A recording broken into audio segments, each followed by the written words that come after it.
ఏపీలో జడ్పీటీసీ ఉప ఎన్నికలు అరాచకమే ప్రజాస్వామ్యం అన్నట్లుగా టీడీపీ నేతలు ముఖ్యమంత్రి చంద్రబాబు నాయుడు గారు అయితే ఏకంగా అసహనం అంట, జగన్ గారికి అసహనం అంట. అక్కడ జరిగిందంతా ప్రజాస్వామ్యబద్ధంగా జరిగిందంట. ఇప్పుడు మరి ఏం జరగబోతుంది ఏంటి? వెంకటేష్ గారు చెప్పండి. ఏపీలో జడ్పీటీసీ ఉప ఎన్నికల తదనంతర పరిణామం ఇవాళ హైకోర్టుకు కూడా వెళ్తున్నట్టున్నారు. ఏం జరిగే అవకాశం ఉంది? ఈ మొత్తం పరిణామంలో జగన్ గారి వాదన కరెక్టా? జగన్ గారు వేసిన ప్రశ్నలకు అసలు చంద్రబాబు గారు సమాధానం ఇవ్వగలిగారా లేదా? మీకేమనిపించింది? వెంకటేష్ గారు నమస్కారం.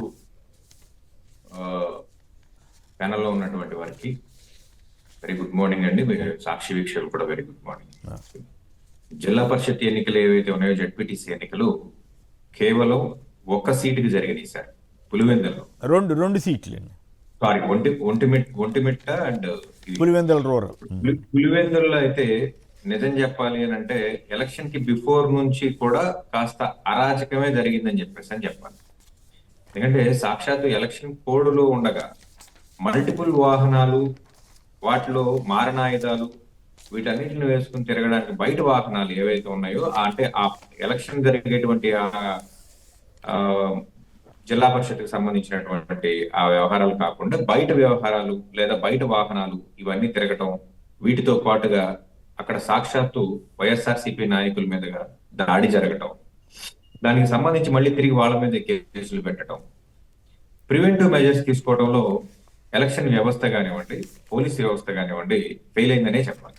ఇక ఎలక్షన్ రోజుకి వచ్చేపాటికి ఇది పరాకాష్ఠగా చేరిందా అని చెప్పేసి జగన్మోహన్ రెడ్డి గారు ఈరోజు ప్రతి జరిగినటువంటి అరాచకాన్ని అక్కడ ఉన్నటువంటి స్థానికంగా ఉన్నటువంటి నాయకులు కానివ్వండి, కార్యకర్తలు కానివ్వండి పంపించినటువంటి వీడియోస్ అన్ని కూడా చూపించి ఎక్కడెక్కడ ఏ ఏ అరాచకాలు జరిగినాయి, ఎవరు చేశారు అనేది క్రిస్టల్ క్లియర్ గా ఆయన ప్రశ్నించడం జరిగింది. ఈ రోజు వరకు దాని మీద ఎటువంటి సమాధానం అయితే అధికార పార్టీ నుంచి రాదు.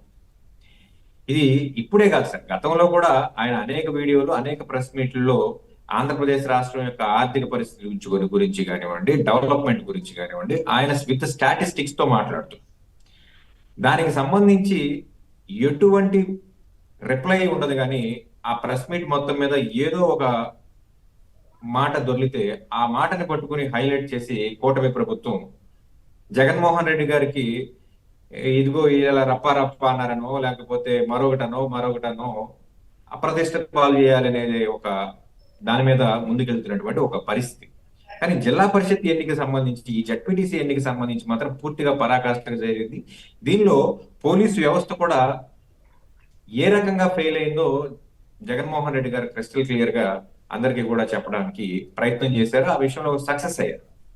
ముఖ్యంగా ఏదైతే ఒక పంచాయతీ సర్పంచ్ ఇంట్లో గన్ను పెట్టి బెదిరించడం కానీ, లేదా డిఎస్పి కాల్చి పారేస్తానా కొడక అని దుర్భాషలాడటం కానీ, అలాగే వేరే ప్రాంతానికి సంబంధించినటువంటి నాయకుడు స్థానికంగా జరిగేటువంటి ఎలక్షన్ లో లైన్ లో నిలబడటం కానివ్వండి, ఎలక్షన్ జరిగేటువంటి పోలింగ్ బూత్ కి 2 కిలోమీటర్ల దూరంలోనే ఓటర్లను ఆపేసి వెనక పంపించడం కానివ్వండి, స్థానిక మహిళల దగ్గర నుంచి ఓటింగ్ స్లిప్లు లాక్కుని కనీసం వాళ్ళ వేలి మీద గుర్తు కూడా వేయకుండా వాళ్ళ ఓట్లు వీళ్లే వేసుకోవడం గురించి కానీ చాలా క్రిస్టల్ క్లియర్ గా ఈ రోజు రాష్ట్ర వ్యాప్తంగా అక్కడ జరిగినటువంటి అరాచకమైనటువంటి ఒక ఎలక్షన్ వ్యవహారాన్ని ప్రజలందరికీ, అంటే రాష్ట్రంలో ఉన్న నలుమూలలకి తీసుకెళ్లడంలో సక్సెస్ అయ్యారు. అలాగే నేషనల్ మీడియాలో కూడా ఈ వార్త హల్చల్ చేసినటువంటి వ్యవహారం మనందరం చూసాం.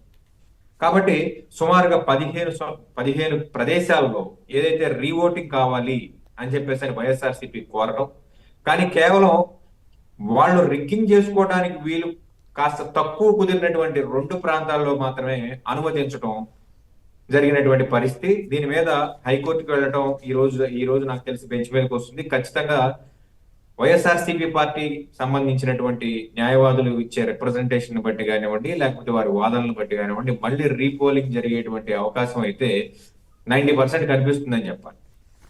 అయితే ఇక్కడ మళ్ళీ రీపోలింగ్ జరిగినప్పుడు కూడా సేమ్ సీన్ రిపీట్ అయ్యేటువంటి ఒక ప్రమాదం ఉంది. కాబట్టి ఖచ్చితంగా కేంద్ర బలగాల నిఘా ఇక్కడ కావాలి అని చెప్పేసి జగన్మోహన్ రెడ్డి గారు కోరిన విధంగా తీసుకుంటే తప్ప అక్కడ ఎన్నిక ప్రశాంతంగా జరిగింది ప్రజాస్వామ్యబద్ధంగా జరిగింది అని చెప్పేసి నమ్మడానికి వీలు లేనటువంటి ఒక పరిస్థితి. రైట్. పులివెందులలో 30 సంవత్సరాల తర్వాత ఎలక్షన్ జరుగుతుంది అని చెప్పేసి అంటున్నటువంటి కూటమి పార్టీలకి మరి పులివెందుల్లో అభ్యర్థి దొరకపోవడం ఏంటండి? జిల్లా పరిషత్ అక్కడ ఉన్నటువంటి 10,600 ఓట్లు అని అంటున్నారు. అందులో ఓట్లు ఉన్నటువంటి అభ్యర్థి లేడు. పక్క స్థానం నుంచి వచ్చినటువంటి అభ్యర్థికి ఓట్లు వేయాల్సినటువంటి పరిస్థితిలో అక్కడ ఉన్నటువంటి స్థానికంగా ఉన్నటువంటి ప్రజలు ఉన్నారా?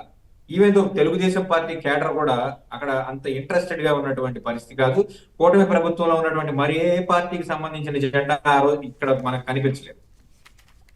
కేవలం తెలుగుదేశం పార్టీ అధికారాన్ని అడ్డం పెట్టుకుని ఈ రోజు పోలీసులను అడ్డం పెట్టుకుని మరీ దౌర్జన్యానికి పాల్పడిందనే విశ్లేషించాల్సినటువంటి ఒక పరిస్థితికి తీసుకొచ్చినటువంటి ఈ కూటమి ప్రభుత్వం మీద విచారం వ్యక్తం చేయాల్సినటువంటి పరిస్థితి, నిరసన వ్యక్తం చేయాల్సినటువంటి ఒక పరిస్థితి, రాష్ట్ర వ్యాప్తంగా ఉన్నటువంటి ప్రజలకి ప్రజాస్వామ్యాన్ని గౌరవించేటువంటి వ్యక్తులందరూ కూడా దీన్ని ఖండించాల్సినటువంటి ఒక వ్యవహారాన్ని క్రియేట్ చేశారు కూటమి ప్రభుత్వం.